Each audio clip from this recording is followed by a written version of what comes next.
বাংলাদেশ সরকারের প্রতি আমাদের সুস্পষ্ট দাবি থাকবে, ভারতীয় রাষ্ট্রদূতকে তলব করে তাকে স্পষ্ট প্রতিবাদ জানাতে, এরপরেও যদি কাজ না হয় প্রয়োজনে রাষ্ট্রদূতকে বহিষ্কার করতে, তারপরেও যদি কাজ না হয় প্রয়োজনে ভারতের সঙ্গে আমাদের কূটনৈতিক সম্পর্ক ছিন্ন করার আমরা আহ্বান জানাব। আমাদের দেশে যারা রসুলকে গালি দিবে, শাহবাগীরা, নাস্তিক, মুরতাদেরা যারাই গালি দিবে তাদের বিরুদ্ধে সর্বোচ্চ শাস্তি রেখে আইন পাশ করতে হবে। পরিষ্কারভাবে বলতে চাই, খুনি হাসিনাকে তুমি আশ্রয় দিয়ে বাংলাদেশের সাথে যে বন্ধুত্ব সম্পর্ক ছিল তুমি ছিন্ন করেছ। অপেক্ষায় থাকো, ইন্ডিয়ার সৈনিকেরা যুদ্ধে ভারতকে টুকরা টুকরা করে দিবে। হাসিনার পতন হয়েছে, আওয়ামী দুঃশাসনের পতন হয়েছে। তারা ভারতে গিয়ে নরেন্দ্র মোদীর সহযোগিতায় বাংলাদেশের বিরুদ্ধে নয়, শুধু ইসলামের বিরুদ্ধে, নবীর বিরুদ্ধে গভীর ষড়যন্ত্রে লিপ্ত। ঠিক কিনা? আমরা সতর্ক করে দিতে চাই, ভারত সাবধান হয়ে যাও। হয়তো এই দুইজনকে অ্যারেস্ট করো, নতুবা আমাদের বাংলাদেশের তৌহিদে জনতা ভারতের দূতাবাস বাংলাদেশ থেকে বিদায় করে দিতে বাধ্য হবে। মুহাম্মদুর রাসূলুল্লাহ সাল্লাল্লাহু আলাইহি সাল্লামকে কটূক্তি করে এই পৃথিবীতে কেউ বাস করতে পারে নাই।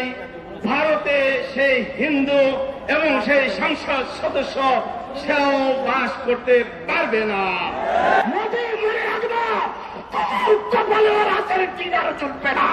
ভারতের মুসলমানরা এমন দুর্বার আন্দোলন করে তুলবে, তুমিও ভারত থেকে পালানোর জায়গা খুঁজে পাবে না ইনশাআল্লাহ।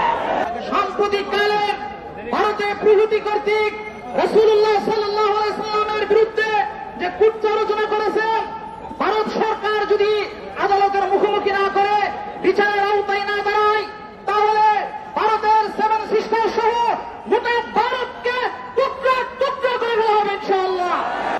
আমরা বাঘের জাতি, আমরা শুয়ে আছি না ঘুমে আছি, আমাদের মাথায় তারা ডিল মারে পরীক্ষা করতে চায়। আমরা জাগ্রত আছি, আমরা ঘুমন্ত নয়। ফিলিস্তিনে আমাদেরকে দেখো, আফগানিস্তানে আমাদেরকে দেখো, 10 তারিখে আমাদেরকে দেখেছ।